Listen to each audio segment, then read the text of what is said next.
Welcome to this quick screencast that is the review for the ICS 111 midterm. So there's several things we've learned so far in this semester, and one of the first things we talked about is what the computer fundamentals. So you recall that all the computers, or almost all the computers, use a Van Neumann architecture where you have the memory and the control processing unit together. It receives input from the outside world, it produces output, and the instructions and the data are stored in the memory. So we have to fetch the instruction, we execute that instruction, and then we go fetch the next one, and the computer just does that forever until you turn the computer off.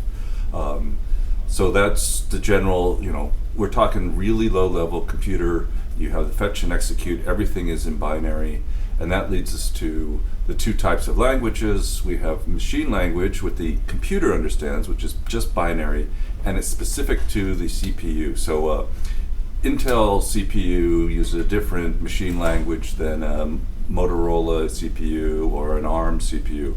So they're very different, and they're all in binary because that's all the computer understands is binary. But in order for us to program the computer, it's very difficult for people to read binary and be able to write binary. So we've developed high-level programming languages. They're human readable. Most people would say that's gibberish, but it's much better than ones and zeros. Some examples are Fortran, C++, COBOL, Lisp. But since they're human readable and they're actually a high-level language, we must convert them to machine language in order to run the actual program. So we have two ways of doing it. We have compilers, which take the high-level language and compile or convert that whole program into machine language all at once, and then we can run the machine language on the computer. Or interpreters that take statement by statement of the high-level language and convert it to machine language and then execute those statements. So we have the idea of converting high-level language to machine language all at once, or we do it statement by statement, and that's the difference between a compiler and an interpreter. So there are syntax and semantics about high-level programming language. The syntax are the rules that you must follow, like you must have a semicolon, and you must have open parentheses followed by a closed parentheses, and they all have to match, and all those kinds of rules that you have to do in order to make a correct or a syntactically correct program. The semantics are the meaning. So if you were asked to write a program that calculates the average and you just return the sum, it may be syntactically correct, but it's not doing the right thing, so it's semantically incorrect. So you can have two kinds of problems with it. You can have syntax problems, which are easy to fix, and semantic problems, which are harder to fix because you have to really understand what is it supposed to do and is it doing what it's supposed to do. Now, for back to programs, we have two kinds of building blocks. We've talked about the data, the things that the program operates on, the values it uses. They're called variables. It's got names, so variables are named. In Java, they're typed. They can have a specific type, saying what kind of thing they hold. And you can change variables by using assignments. You say int x equals 3. We created the x variable, its type is int, and we assigned it 3.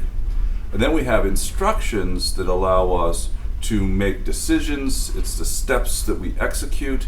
We can have control structures, so we can go looping or branching, and we have subroutines which allow us to group these instructions together, and we can call them again and again and again instead of having to copy them and copy them.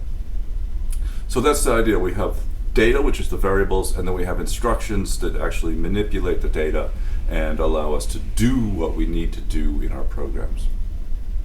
It's a quick Java syntax. Comments, single line is 2 slashes, slash asterisk, asterisk slash is multi-line, and then we have JavaDoc. All of these are ignored by the compiler and the computer. The computer does not see the comments, they're just there for us humans to better understand what's going on in the program. Variables, talked about that briefly. That's how we store our data. Variables are not the data, but you can imagine them as being boxes that hold the data depending on the type of the data, you're either talking about the location in memory holds the value for primitives, or if it's a class or an instance, it holds the location in memory where that instance is. And we use assignment statements. As I said before, we have a variable equals the expression.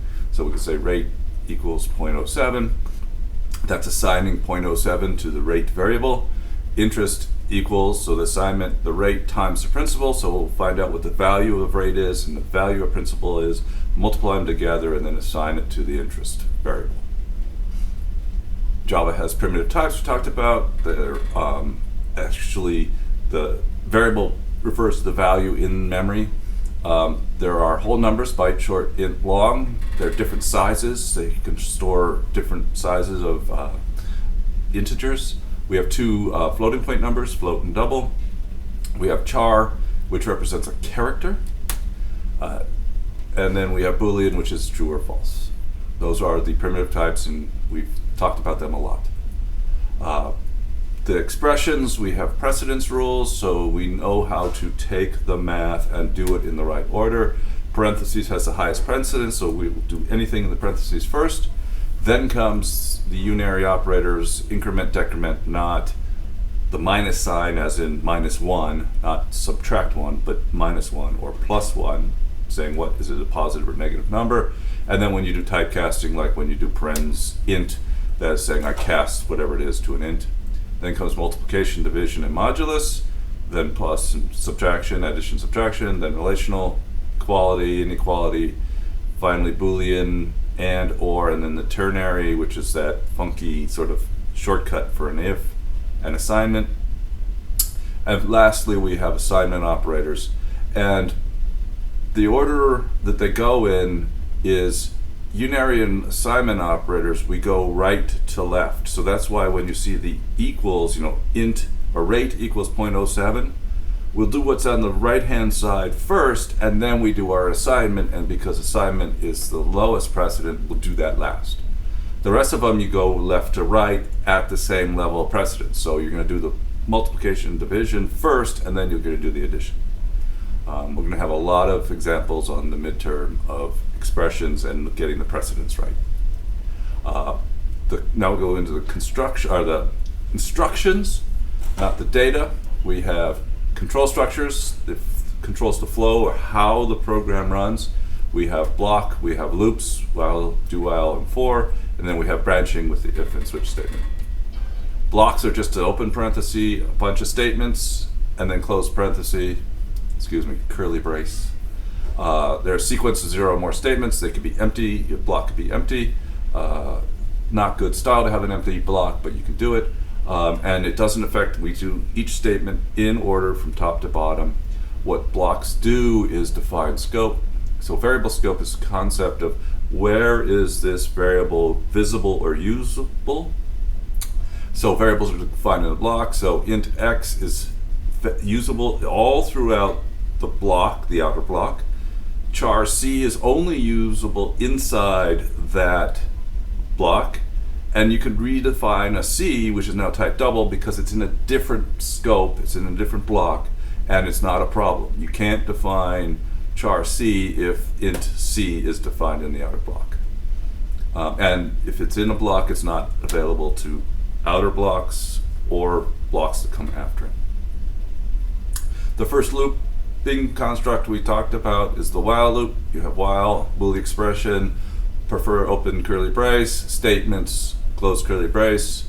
It will loop while the Boolean expression is true. You have to be careful to make sure that you change that Boolean expression in the body or in the block, or you might get an infinite loop, or you can use the break command to break out of the loop.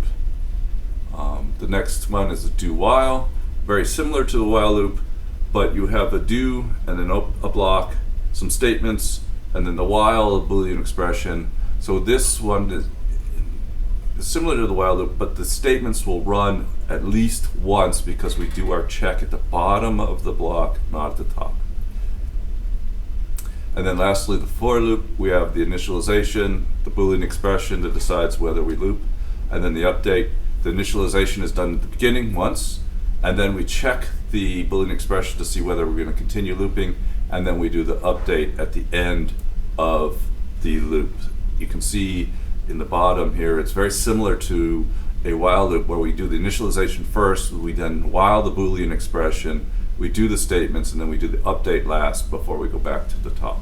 So they're equivalent, but we want to be able to write it in a nice, concise form. When should you use which loop? If you know how many times you want to loop, you should use a for loop. It's very natural. You could say for int I equals 0, I less than how many, I plus plus. Very natural to use a for loop. When you're not quite sure, you use a while loop to say while something is true, we're going to keep going. Eventually that thing will be false and we'll stop. And if you want to run the body at least once, you use a do while, so that you run it at least once, and if the condition's not true, we did it once and we're done, or we'll keep going until the condition is false. Then we have branching statements. So we have the simple if-else statement. If the Boolean expression is true, we do statements 1, else we do statements 2. So if the thing is true, we do this thing inside the if block, else, if the thing was false, we do the else block. So it's very simple, very powerful. We can expand upon that where we have the else if, which now gives us this sort of tree or three-way branch or four-way branch. So if Boolean expression 1 is true, we're going to do statements 1. If it's false and Boolean expression 2 is true, we're going to do statements 3. If Boolean expression 1 is false and Boolean expression 2 is false, we do the else statement. So you can see how we can create this sort of tree-like structure where if the first one is true, we do the first one. If the second one is true, we're going to do the second one, else we'll do the third one. And you can keep going else ifs all the way down, so you can have this big multi-stage decision of if the first thing's true, do the first thing. If the second thing's true, do the second thing. And so we could build these big if, else statements. Java also has another branching. This is a switch statement that you evaluate an expression and say case 1 is a constant. So it's like you would say the answer is 3. So if you evaluate the expression and if it comes to 3, we're going to do statements 1. Case, if it was 5, we're going to do statements 2. You can have as many cases as you want, and then you have the default case where if none of the other things are true, we're going to do the default every time. Very similar to a big if-else-if thing, but it's more consistent that you evaluate the expression, one expression, and then you have multiple possible answers, and we will do the statements. And if we have the break statements, that stops this thing, we jump out of the block, and we're done. So a very powerful conditional statement. Next we talked about exceptions, what happens when something happens where it's unexpected. So for example, you tried to divide by 0, you asked to say integer parse int, which takes a string and returns an integer, but you passed in Fred. Well, Java can't turn Fred into a number, so it throws a number format exception. And that's why we say we throw the exception when we have that last line, because we can't turn Fred into an int, so it throws an exception. Now, how do we deal with exceptions? We put them in a try-catch block. So we have the try, and then you have statements that may throw an exception. And then we have the close block. And then we say catch, and then we say what the exception class is. So let's say number format exception and a variable name. And then we have another set of blocks where we might be able to handle the exception. We might be able to print out a message. We might be able to update something. We might cause the user ask them another question, etc. But we have the opportunity to potentially fix the problem that occurred in the try block in our catch block. Jumps to the statements 2. If there is no exception, we skip over the catch block. We just ignore it. We just go on to the next, whatever the next statements are beyond the try catch block. If there is an exception in the try, we stop executing anything after that exception line, and then we jump to the catch. So things might not happen in the try block if there's an exception thrown early We talked about arrays very briefly. They're a basic data structure. They're a set of the same type. They're chunked together. They have a length. We know how many things are in it. And they're indexed. So we could say, what is the first thing? And the index starts at 0 and goes to length -1. They're all the same type, so you can have arrays of ints, but not ints and floats. You have an array of ints or strings or floats, doubles, characters. They're all the same kind. We use the square bracket to indicate that the variable, the type of name list is an array of strings. The type of A is an array of ints. The type of prices is an array of double. That's how we indicate that it's an array. To access a particular item in the array, you use the square bracket and then the index of the item you're interested in. You can assign the first item in A to be 13 by putting it on the left-hand side with the assignment. You can also use the length property of prices to find the last one, because we know the index of the last one is 1 minus the length of the array. To create an array, we use the new command that will instantiate the array. We say the type of the array and how many items we want the array, what the length of the array will be. So we could say namelist is a new string array with 1,000 space for 1,000 strings, or A is a new int array with a space for 5 ints, or prices is a double array with space for 100 doubles. Next we talk about subroutines. They're a way of breaking down the problem into subroutines that you can use again and again. It consists of instructions that are grouped together in a block, and they're named. We can call them by the program, so we don't have to cut and paste that block again and again and again. They can be called by other subroutines, so you could imagine one subroutine calling another subroutine to get an answer, and then calling a third subroutine based upon the answer of the first subroutine, second subroutine. So you can build up a very complex solution by making subroutines to do tasks for you as you're solving your problem. The definition, you have the modifiers such as public and static or private. You have the return type, if any, what kind of value do you return, the name of the subroutine, and a parameter list. The parameter list is a type parameter name pair, so you always have a type. When we're talking Java, it's typed.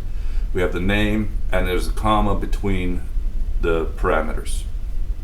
This is how we pass information into the subroutine. So you want to, calculate the average of an array of ints. You pass in the array of ints as a parameter. So I talked briefly about the access specifier, the modifier. Public means that this subroutine is usable by everybody. People outside the class, people outside the package. If it doesn't have one, if you didn't put public and you put nothing, then it's only usable by classes in the same package. It's almost like public, but they have to be in the same package. If it's private, it's only usable by the same class. No one else can use it. It's only the class that subroutine is defined in can use it. In general, you want to choose either public or private for your subroutine visibility. I like private if you are just doing work for yourself. Public if you think that this work can be useful by other people, or that's the interface that you want to implement. And that we'll talk about that much later.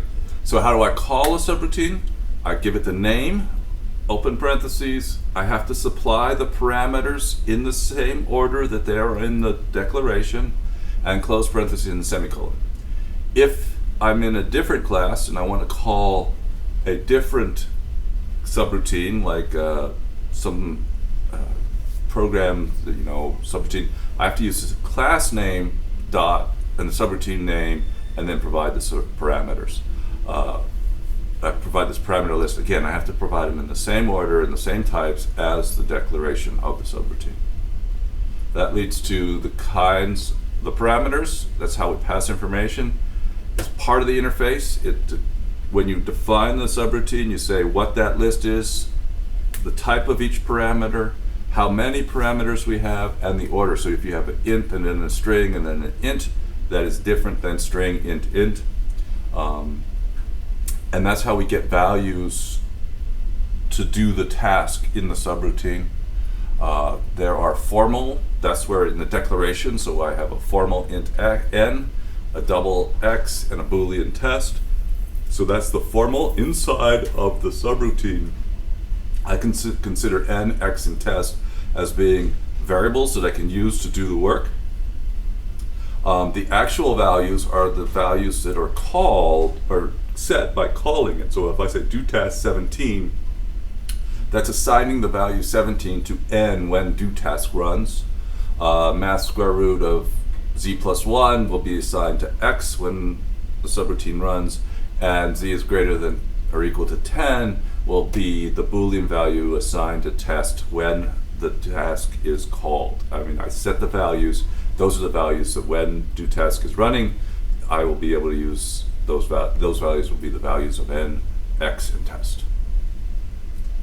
There are three types of variables. There are local variables inside the subroutine or inside of a block. I'll remember subroutines have an open curly brace and a closed curly brace. That's a block, defines them. The parameters of a subroutine can be considered variables. They're local variables inside the subroutine. Their value will be set by the person who calls the subroutine. And then there are global variables that are declared outside the subroutine, and they're available to all the methods inside that class. If they are public variables, they are available to other classes also. Generally, the member variables of the class are private, just because you don't want the outside world changing your variables. You want to control your variables. Return values, that's how you get the value out of a subroutine. You say, remember the subroutine definition, you have the modifiers, and then you say what type you're returning, the name, the parameter list, and the statements. You use the return statement to return the value. So that expression needs to evaluate to whatever the return type is. So if you say, I'm going to return an int, that return expression needs to be of type int, or you're going to get a syntax error and the Java won't let you, you'll have a compile error and you can't run your program.